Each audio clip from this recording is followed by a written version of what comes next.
Today we're going to learn how to write a formal letter for CSEC by following a simple structure that works every time. So what is a formal letter?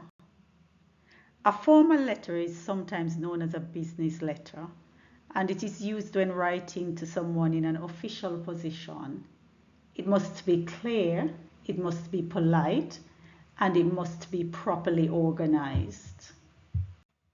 There are many reasons why one may need to write a formal letter, but in your exam it's very likely that you will be asked to write a formal letter to either complain, request information, or give suggestions. In your exam you will be marked on your organization, your tone, and how clearly you communicate your purpose. So what are some of the common mistakes students often make? It's simple. Poor structure, using informal language, and having missing parts. So today I am going to give you a format that is simple, clear, and easy to remember. There are a few different ways that we could format a formal letter. The most popular ones are the block format and the semi-block format. Today we're going to be focusing on the block format. I recommend the block format because everything stays on the left. You don't need to worry about positioning, so it's much easier to remember. So keep everything to the left. If you remember this one rule, you're well on your way to getting the structure right. This is the full structure of a formal letter. It's what we'll be working with today. And if you noticed, I have kept it very general so that you can use it, you can apply it to any question in your exam. We begin with your address at the top, and this is followed by the date. Make sure that your address is written clearly, and you do not need to include your name here. With regards to the date, always write it in full. So don't write it in the form of, say, the 3rd of the 4th, 26. All right? It should be something like 3rd April, 2026. All right? Not just numbers. Next, we write the addressee's information. This is the person receiving the letter. Their name comes first and then their position. After that, we add their address. Now, if you don't know the name of the person, you can use a title such as the manager or the principal, but remember to keep it formal and appropriate to the situation. The highlighted section here is your greeting.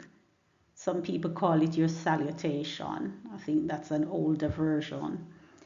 You begin with dear, followed by the name or the title, and very importantly, a comma.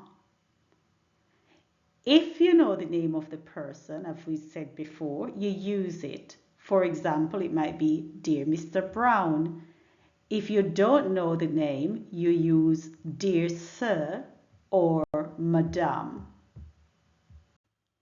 You may want to include a subject line to clearly show what your letter is about. This is purely optional, but if you do, remember to keep your subject short and clear.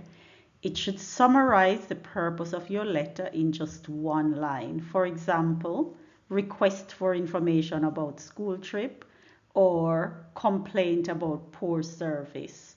Remember, do not write a full sentence. Keep it brief and focused. This section is the body of your letter. Now, this is the most important part because this is where you're going to be communicating all your ideas. It includes everything from your opening sentence right through to your final paragraph, just before the ending. What we're going to do now is to look at the different components of the letter body. So the first section of your body text is your introduction. This is where you clearly state why you're writing. Remember to go straight to the point and do not include long or unnecessary opening. A strong introduction should do three things. It should state why you're writing, it should give a brief context overview, and it should make clear the purpose. Right, so here are some examples of ways that you could start your introduction. I am writing to express my concern about ... I am writing to request information regarding ... I am writing in relation to ... or I am writing to inform you about ... Now, here's a basic introduction. I am writing to complain. How could we improve on that? How about I am writing to express my concern about the poor condition at the school cafeteria. Obviously, the second is clearer, it's more specific and a little bit more formal, right? And to strengthen it, we might want to say something like, I am writing to express my concern about the poor conditions at the school cafeteria, which have been affecting students over the past few weeks. Now, the key rule to your introduction is that by the end of the first paragraph, the reader should fully understand why you're writing this letter. After your introduction, you will have 2 or 3 body paragraphs where you will explain the issue and give details. Make sure that you develop your ideas completely. Don't just state them and leave them. Give details, explanations, or examples where needed without drawing it out too much. Your conclusion is the final part in the body of your letter. This is where you clearly state what you want to happen. So in effect, you're telling the reader what action you expect or what outcome you would like. In some cases, this can be a call to action. So you may be requesting a response, asking for something to be done, or suggesting a solution. Examples of phrases that you could use in your conclusion are, I would appreciate it if this matter could be addressed. I kindly request that you ... I look forward to your response ... I hope that this issue can be resolved promptly. Now, one thing that we need to clarify is that your conclusion should not introduce new ideas. That should be done in your body paragraphs. It should simply bring your letter to a clear and purposeful ending. Right after your conclusion, you have your polite ending. This could be yours sincerely, or some other variation such as yours faithfully, and this is always followed by a comma. Finally, you include your signature and your name, and if needed, you can also include your role or your position. Here are some important tips to help you write a strong formal letter. First, keep everything aligned to the left.